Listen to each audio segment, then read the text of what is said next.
Thank you, Mr. Speaker, and thanks for the nice pin, too. The need for supportive living and long-term care beds for aging seniors is growing year after year. I give credit to the government for directing additional funding toward building these much-needed facilities. However, I'm concerned that the additional funding is being eaten up by skyrocketing per bed costs, with current projects costing up to 6 times as much per bed. This means that additional funding could well not result in additional beds.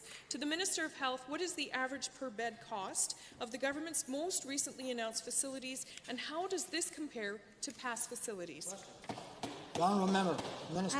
Thank you very much, Mr. Speaker. We're making an important investment in Alberta's continuing care system, and we're on track to build 2,000 long-term care and dementia care spaces by 2019.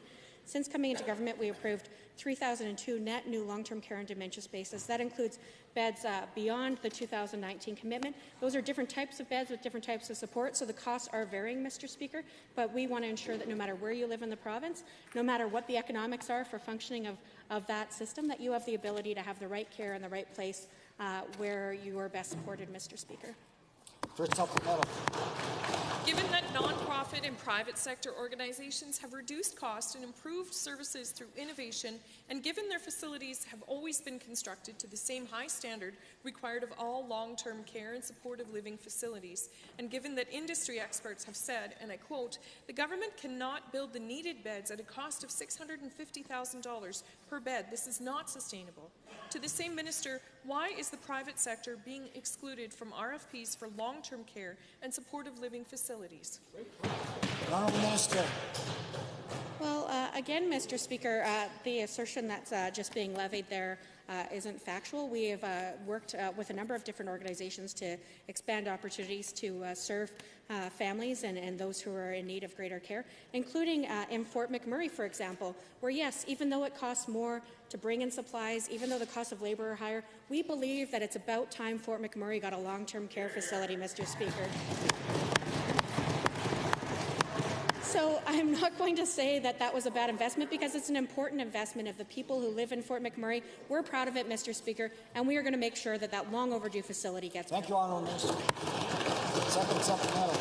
Given older facilities will have to be upgraded or replaced to accommodate the ever-increasing number of seniors in our province requiring supportive living and long-term care, and given that in light of this, it is simply not sustainable if costs continue to be so much higher than necessary per bed. To the same minister, what is the plan for reducing the cost per bed so the province can adequately respond to increasing demand for supportive living and long-term care beds? The Honourable Minister. Well, I'll tell you what our plan won't be. That's the plan that was put in place by that member's now leader, which was about finding ways to sign sweetheart contracts with folks who weren't necessarily going to be able to provide the right levels of care. We've worked with all providers to ensure that where there is need, we brought it up to the highest level of care, Mr. Speaker, and we're keeping the patient at the centre, not pushing for seniors to be paying exorbitant costs for drug co-pays or for private operators to have additional opportunities to make profits. We're keeping patients at the centre, Mr. Speaker, and I'm proud of that.